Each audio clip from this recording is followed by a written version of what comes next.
نعرہ رسالت، نعرہ رسالت، نعرہ حیدری، نعرہ حیدری، حسینیت، حسینیت، یزیدیت، یزیدیت، محمد و آل محمد کے دشمنوں پہ لعنت۔ خاندان زہرا پر صلوات پڑھے، میں ڈیوٹی شروع کروں۔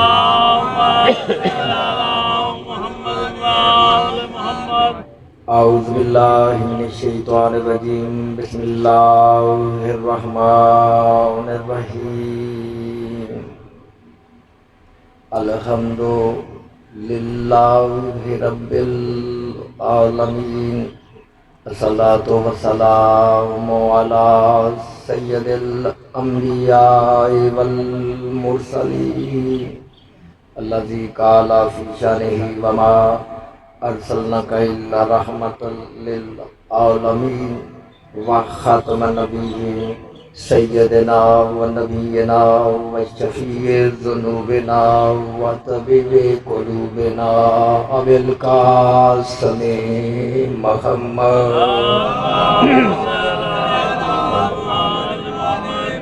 و آلہ طیبین الطاہرین الغر المعصومین المعصومین، الا لعنۃ اللہ علیہ قوم الکاذبین من یومنا ھذا الی یوم الدین۔ اما بعد فقد قال اللہ تبارک و تعالی فی محکم کتابہ المجید و فرقانہ الحمید، وَهُوَ أَصْدَقُ الصَّادِقِينَ وَقَوْلُهُ الْحَقُّ۔ بسم اللہ الرحمن الرحیم، یوم ندعو کل اناس بإمامہم، صلوات اللہم صلی علی محمد و آل محمد۔ میرے محترم معزز انتہائی واجب الاحترام لالواڑی کے غیرت مند ساداتوں، غیر سادات دوستوں بزرگوں، میں نے آپ احباب کے سامنے اللہ رب العزت کی اعلیٰ کتاب، آخری کتاب، جید کتاب، سید کتاب، لا ریب کتاب، بے عیب کتاب، ام الکتاب، یعنی کہ قرآن مجید فرقان حمید میں سے ایک آیت مبارکہ سورہ بنی اسرائیل سے تلاوت کی ہے۔ اسی آیت مبارکہ کے ضمن میں آپ حضرات کی طیب و طاہر سماعتوں کی بارگاہ میں کچھ معروضات ہدیہ تبریک کرنا چاہتا ہوں۔ دعا ہے کہ بانی مجلس کی یہ صحیح یہ کوشش میرا خالق و مالک اللہ اپنے پاک دربار میں منظور و قبول فرمائے۔ جو لوگ بیمار ہیں انہیں شفائے کلی عطا فرمائے، جو لوگ بے اولاد ہیں مالک انہیں صالح اور نیک اولاد عطا فرمائے، اور ہماری ایک ہی دعا کہ حجت دوران جناب قائم آل محمد کا مالک جلدی سے جلدی ظہور فرمائے۔ عزیزان محترم، میں نے جو آیت پڑھی ہے، آیت پھر پڑھ دیتا ہوں۔ ارشاد پروردگار ہو رہا ہے، یوم ندعو کل اناس بإمامہم۔ ابھی اس کا ترجمہ کرنے کی ضرورت نہیں ہے۔ اگر میں اس کا ترجمہ، اس آیت کا ترجمہ اگر میں بھی نہ کروں تو پھر بھی اس آیت کے اندر لفظ الناس بھی موجود ہے اور لفظ امام بھی موجود ہے۔ توجہات جیتے جاگتے لوگوں میں خطاب کرنے کا عادی ہوں۔ حضرات گرامی، دنیا میں ایک یہودی تھے، دوسرے عیسائی تھے۔ آپ کے علم میں بات ہے کہ حضرت عیسیٰ علیہ السلام بغیر باپ کے دنیا میں تشریف لائے، اور یہودیوں اور نصرانیوں کی آپس میں بہت لگتی پھگتی تھی۔ تو جو ہے یہودیوں کی اور نصرانیوں کی آپس میں لگتی تھی، لڑائی جھگڑا رہتا تھا۔ جب حضرت عیسیٰ علیہ السلام کی نبوت کا اعلان ہوا تو یہودیوں نے پراپاگنڈا کرنا شروع کر دیا، اور پراپاگنڈا شاہ جی بہت خطرناک چیز ہے۔ بلکہ ایک مسجد ہے جس کا نام ہے مسجد زرار، قرآن پاک میں اس کا تذکرہ موجود ہے۔ وہاں پہ بھی لوگوں نے مسجد تو بنا دی، وہاں مسجد میں بیٹھ کر لوگ پراپاگنڈا کرتے رہتے۔ تو اللہ نے کہا کہ جس مسجد میں اس طرح کا پراپاگنڈا ہو رہا ہے، اپنے حبیب سے کہا کہ وہ اس مسجد کو گرا دو، مسمار کر دو۔ تو پتہ چلا کہ پراپاگنڈا جو ہے یہ بہت ہی خطرناک چیز ہوتا ہے۔ اب یہودیوں نے کیا کیا؟ یہودیوں نے یہ پراپاگنڈا کیا، یہ بات مشہور کر دی۔ ہر یہودی کی زبان پر قومی ترانے کی طرح ایک ہی لفظ تھا کہ ہر شخص قیامت والے دن اپنے باپ کے نام کے ساتھ اٹھایا جائے گا۔ تو جو ہے جی ہر شخص کو، یہ یہودیوں کا نظریہ بتا رہا ہوں، یہودیوں کا عقیدہ میرے بھائی بتا رہا ہوں۔ تو جو ہے یہودیوں نے یہ مشہور کر دیا کہ قیامت والے روز، قیامت والے دن ہر شخص کو اس کے باپ کے نام کے ساتھ اٹھایا جائے گا۔ وہ انہوں نے اس لیے کہا چونکہ عیسائیوں کے ساتھ ان کی دشمنی تھی، اور حضرت عیسیٰ علیہ السلام کا باپ کوئی نہیں تھا۔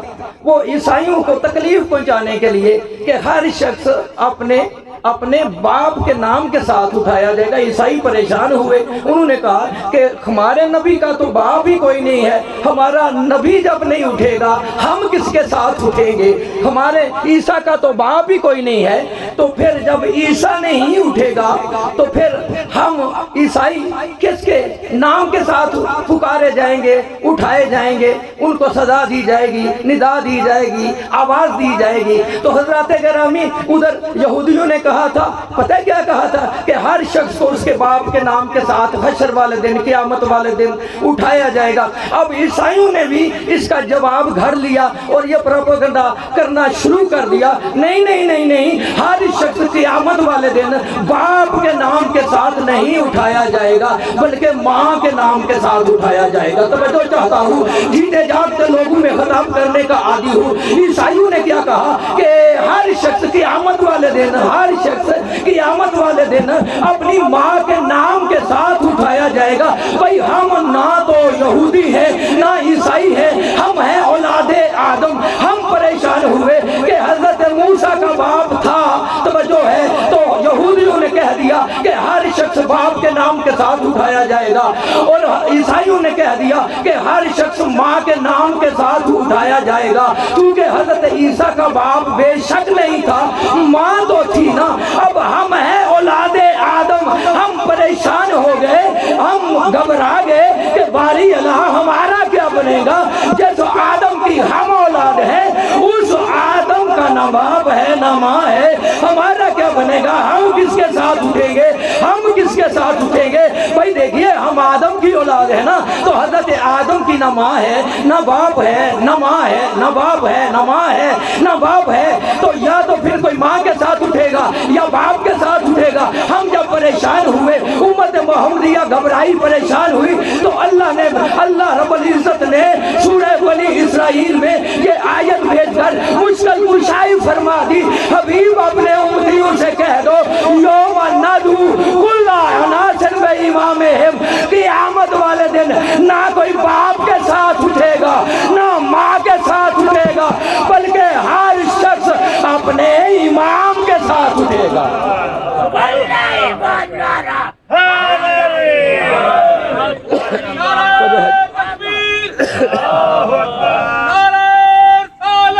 یا رسول اللہ، یا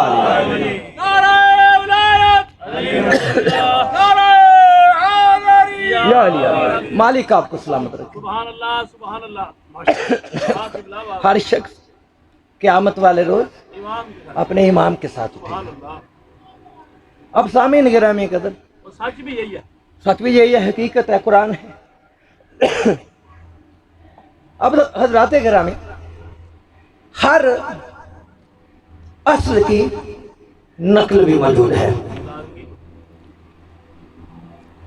اور نقل جو ہے وہ اصل کے نعم البدل نہیں ہو سکتی۔ جیسے یہ دیکھیے، یہ گلاب کے پھول کی پتی ہے، اس سے خوشبو آتی ہے۔ اگر کاغذ پہ اسی پھول کی تصویر بنا دی جائے، اس سے خوشبو نہیں آتی۔ تو ہمیں امام بنانے کی ضرورت نہیں، اور نہ ہی ہم امام بنا سکتے ہیں۔ توجہ ہے جی، ہم اللہ کے بنائے ہوئے واہ واہ اماموں کو ہمیں ماننے کی ضرورت ہے۔ واہ واہ واہ توجہ ہے، اللہ رب العزت۔ دوسرا چلیں میں ایک اور وضاحت کرتا چلو۔ خلیفہ بھی بنانا اللہ کا کام ہے۔ بے شک اللہ رب العزت نے حضرت آدم علیہ السلام کو بلا کہ کوئی خلیفہ ہوندا ہی ہوئے جنوں خدا بنائے بندیاں نے بنایا خلیفہ ہے توجہ ہاتھ ہے نا، میں اسی طرف آ رہا ہوں۔ پریشان نہ ہو وَإِذْ قَالَ رَبُّكَ لِلْمَلَائِكَةِ إِنِّي جَاعِلٌ فِي الْأَرْضِ خَلِيفَةً۔ واہ واہ اللہ نے کہا اپنے فرشتوں سے کہ میں نے زمین پر ایک خلیفہ بنا کے بھیجنا ہے۔ تو جو ہے جی، پتہ چلا کہ خلیفہ بنانا بھی اللہ کا کام ہے۔ اور پھر چل دو قرآن پاک کی طرف، اللہ رب العزت ارشاد فرماتا ہے وَإِذْ ابْتَلَىٰ إِبْرَاهِيمَ۔ تو جو ہے شاہ صاحب ماشاءاللہ ہمارے مرشد ہیں، قبلہ کعبہ ہیں۔ جب حضرت ابراہیم علیہ السلام کا اللہ نے امتحان لیا، امتحان میں کامیاب ہوا، تو پھر کہا کہ میں نے تجھے انسانوں کا امام بنایا ہے۔ پتہ چلا امام بنانا بھی اللہ کا کام ہے، خلیفہ بنانا بھی اللہ کا کام ہے۔ ہمارا کام یہ ہے کہ ہم اللہ کے بنائے خوبوں کے سامنے سرے ہم تسلیم کریں۔ واہ واہ تو جو ہے جی، اب سامعین گرامی قدر، جیسے میں پہلے عرض کر رہا تھا کہ ہر اصل کی نقل موجود ہے، ہر اصل کی نقل موجود ہے۔ تو اب ہمیں پہلے تو پہچان کرنی چاہیے کہ اصل امام کون ہے۔ توجہ ہے جی، اصل امام کون ہے، اور ساتھ ساتھ ہمیں بہت احتیاط سے کام لیتے ہوئے یہ بھی دیکھنا ہے کہ نقلی امام کون سے ہیں، نقلی امام کون سے ہیں۔ تو جو ہے جی، جب ان کی پہچان ہو جائے گی تو پھر جو اصل امام ہیں ان تک ہماری رسائی ہو جائے گی۔ اب سامعین گرامی قدر چلتا ہوں قرآن پاک کی طرف۔ جو نقلی امام ہیں ان کی پہچان کیا ہے؟ نقلی امام جو ہیں ان کی پہچان کیا ہے؟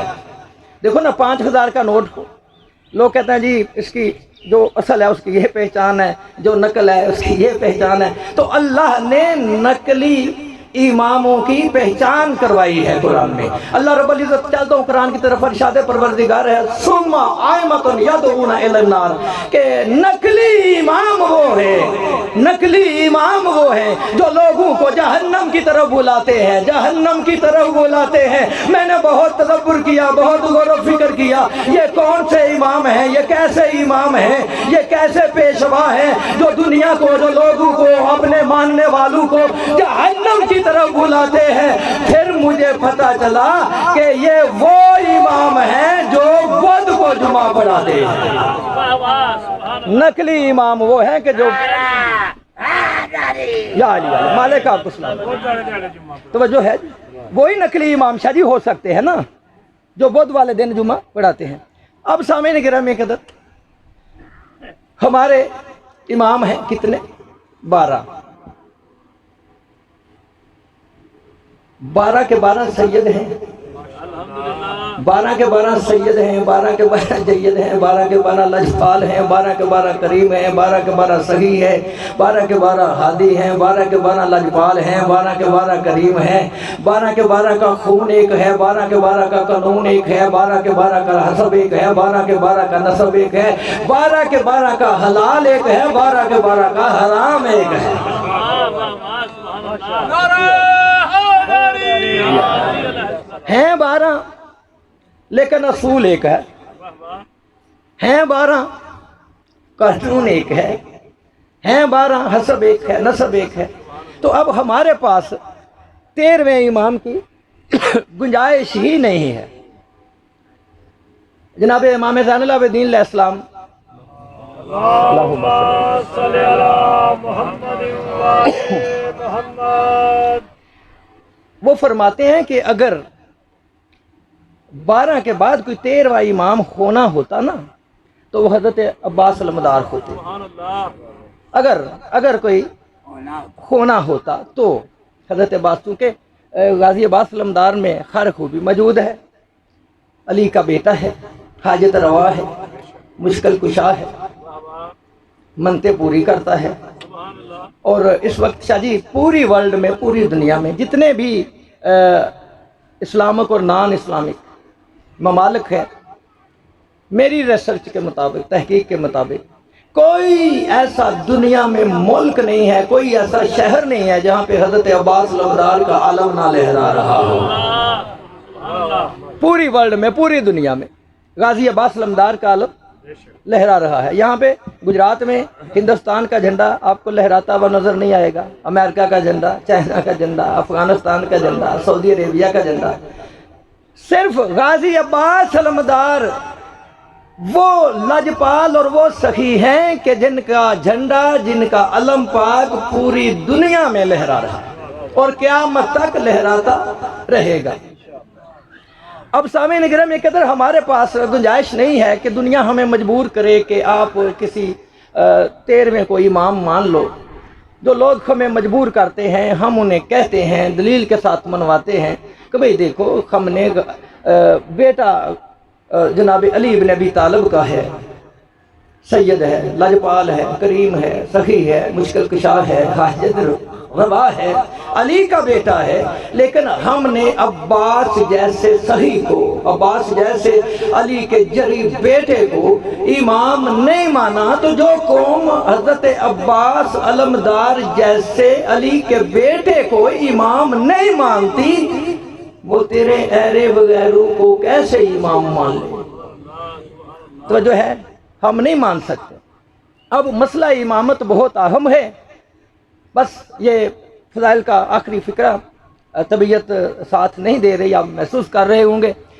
تو سامعین گرامی قدر، حضرت امام اسے تسلیم کرو کہ جو قبر میں بھی کام آئے، حشر میں بھی کام آئے. واہ واہ، بلکہ امام شاہ جی ہوتا ہی وہ ہے کہ جو قبر میں بھی کام آتا ہے، حشر میں بھی کام آتا ہے. کیا بات ہے،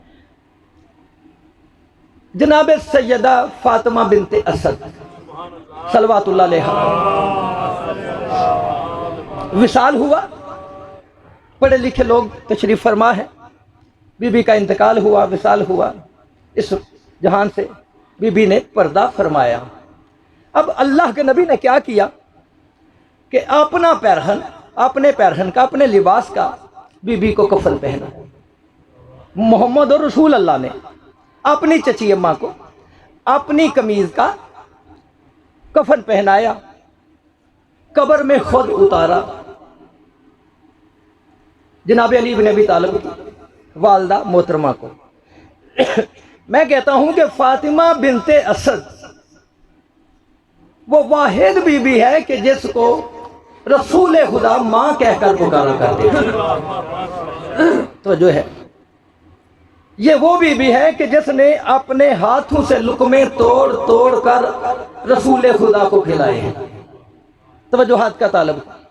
حضرت بی بی فاطمہ بنت اسد صلوات اللہ علیہا کا انتقال ہوا. اللہ کے نبی نے کفن، لباس، اپنا لباس، اپنے لباس میں بی بی کو کفن پہنایا اور قبر میں اتارا. تویز قبر بند کیا اور اللہ کے نبی قبر کے سرہانے بیٹھ گئے. جب بیٹھ گئے تو ادھر فرشتے آگے حساب کتاب والے. دیکھ لو، ہمارا پہلا امام علی بن ابی طالب ہے اور علی بن ابی طالب کی ماں قبر میں ہے. فرشتے حساب کتاب لینے کے لیے آئے ہیں. فرشتوں نے پہلا سوال کیا، بی بی بتاؤ من ربک، تمہارا رب کون ہے؟ بی بی نے جواب دے دیا، میرا وحدہ لا شریک رب ہے. فرشتوں نے دوسرا سوال کیا، بتاؤ من نبیک، بی بی بتاؤ آپ کا نبی کون ہے؟ بی بی نے کہا محمد مصطفیٰ میرا آخری نبی ہے. اب سامنے گرام ایک دفعہ فرشتوں نے تیسرا سوال کیا، بی بی اب بتاؤ تمہارا امام کون ہے؟ مانے اماموں کے کہ بی بی آپ کا امام کون ہے؟ امام کون ہے؟ امام کون ہے؟ اب بی بی نے خاموشی اختیار کی کہ میں کیا بتاؤں کہ میرا بیٹا امام ہے۔ جیسے ہی بی بی نے چند سیکنڈ کے لیے خاموشی اختیار کی، سوال کا جواب نہیں دیا، فرشتوں کے تیور بدل گئے۔ قبر رسول اس قبر پہ اللہ کے نبی پریشان ہوتے ہوئے کہ میری چچی پریشان ہو رہی ہے، قبر کے سرہانے سے اللہ کے نبی نے لقمہ دیتے ہوئے کہا چچی کہہ دو میرا بیٹا علی میرا امام ہے، میرا بیٹا علی میرا امام ہے، میرا بیٹا ہی میرا امام ہے۔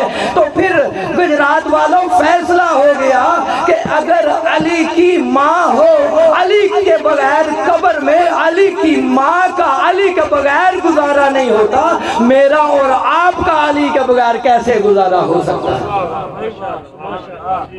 بس دعا ہے کہ مالک ہمیں ائمہ طاہرین کے بتائے ہوئے رستے پر چلنے کی مالک توفیق عطا فرمائے۔ بس ایک فکرہ مصائب کا، اس کے بعد طالب دعا۔ نہ مار سکینہ کو تماچے ہے ستمگر، نہ مار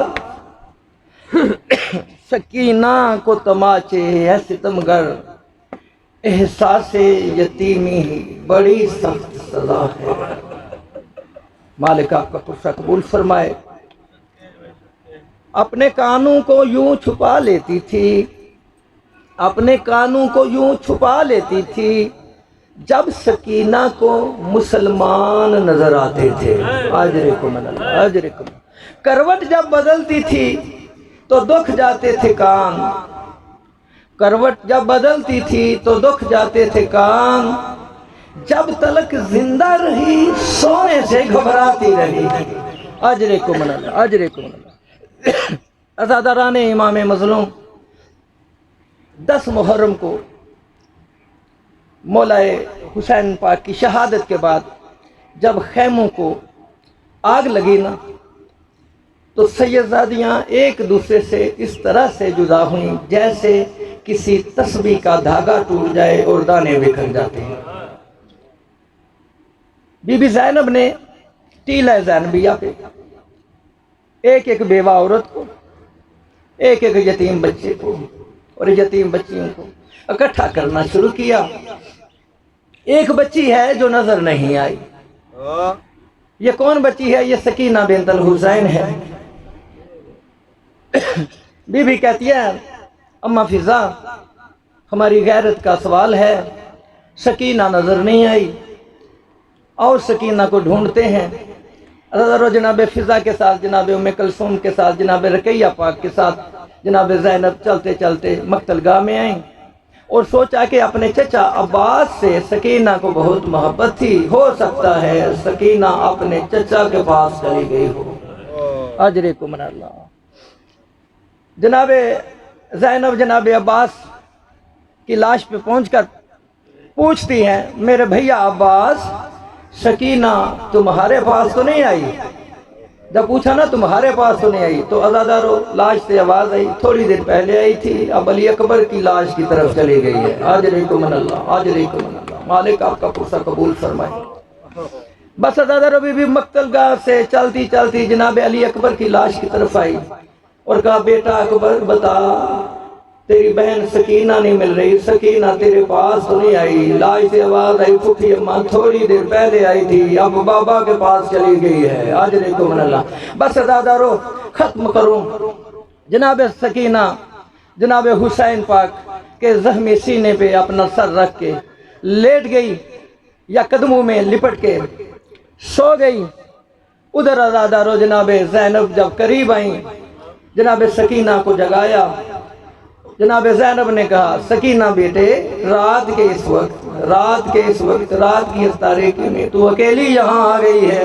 جب کہا نا اکیلی یہاں آ گئی ہو، اس وقت معصومہ نے کہا پھوپھی اماں انصاف کرو، میں اکیلی نہیں ہوں، میرا بابا حسین بھی ادھر ہے، میرا بھیا اکبر بھی ادھر ہے، میرا بھائی اصغر بھی ادھر ہے، میرا چچا عباس بھی ادھر ہے، میرے بھائی اونو محمد قاسم بھی ادھر ہے، میں اکیلی نہیں ہوں۔ اجرکم من اللہ، مالک آپ کا پرسہ قبول فرمائے، سوائے غم حسین کے دنیا کا کوئی غم آپ کو نصیب نہ کرے۔ بس عزادارو، بی بی زینب نے جناب سکینہ کو جگایا، اٹھایا اور ٹیلہ زینبیہ پر لے کر آئے۔ اب بی بی زینب نے ٹیلہ زینبیہ پہ آ کے کیا کیا کہ جلے ہوئے خیمے کی ایک چوب ہاتھ میں پکڑ کر بی بی نے ایک آواز لگانا شروع کی، آل حافظ والحفیظ، آل حافظ والحفیظ۔ عزادارو پتہ نہیں پہرا دیتے دیتے بی بی زینب کو کیا سوجا، نجف کی طرف بی بی کا منہ پھر گیا، نجف کی طرف عزادارو منہ پھر گیا، نجف کی طرف بی بی کا منہ پھرنا تھا۔ عزادارو کیا ہوا، پھر کیا ہوا کہ ایک گھوڑا سوار ہے جس کے چہرے پہ نقاب ہے، وہ گھوڑا دوڑاتا ہوا ٹیلہ زینبیہ کی طرف بڑھتا رہا ہے۔ بیویوں میں عزادارو بے چینی بڑھی۔ جناب فضا کہتی ہیں آقا زادی اب مسلمان ہمارے پاس سے کیا لینے کے لیے آ رہے ہیں، اب دیکھو نا گھوڑا دوڑاتے ہوئے آ رہے ہیں۔ اب عزادارو بی زینب کہتی ہے اماں فضا زینب کے پاس کیا بچا ہے، اب مسلمان کیا لینے کے لیے آئیں گے۔ اماں فضا گھبرانا نہیں، میں عباس بن جاؤں گی، میں غازی بن جاؤں گی، میں بابا علی بن جاؤں گی، میں پہرا دے رہی ہوں، کسی کی مجال نہیں اب یہاں پہ آئے۔ بس عزادارو گھوڑا سوار اور قریب ہوا، بی بی زینب نے دور سے آواز دی، او گھوڑا سوار رک جا۔ گھوڑا سوار عزادارو جب نہ رکا اور قریب ہوا، بی بی زینب نے عزادارو آستینیں الٹی، گھوڑے کی لگام میں ہاتھ ڈالا اور بی بی زینب کہتی ہے رکتا ہے یا نہیں رکتا، اگر تو نہیں رکتا تو میں بابا علی کو بلا لیتی ہوں۔ بس عزادارہ نے امام مظلوم بابا علی کا نام آنا تھا۔ گھوڑا سوار نے پوچھا بی بی تیرا نام کیا ہے اور تو کس کی بیٹی ہے، تیرا نام کیا ہے اور تو کس کی بیٹی ہے۔ جناب زینب رو کے کہتی ہے او گھوڑا سوار میرا نام زینب ہے، میں علی کی بیٹی ہوں۔ گھوڑا سوار نے پھر پوچھا، عزادارو بی بی نے پھر بتایا کہ میرا نام زینب ہے، میں علی کی بیٹی ہوں۔ عزادارو جب تیسری مرتبہ گھوڑا سوار نے پوچھا بی بی پھر بتا تیرا نام کیا ہے اور تو کس کی بیٹی ہے، کہا میرا نام زینب ہے، میں علی کی بیٹی ہوں۔ عزادارو اب قیامت کا منظر تھا کہ گھوڑا سوار نے چہرے سے نقاب ہٹایا، بی بی زینب کی عزادارو چیخ نکلی، بیویوں کے مجمع میں گئی، ہاتھ جوڑ کے ہاتھ باندھ کے کہتی ہے اے بیویو کسی کے پاس کوئی بچی کھجی چادر ہے تو مجھ زینب کو دو، میرا بابا نجف چھوڑ کے آ گیا ہے اور میرے سر پہ چادر نہیں ہے۔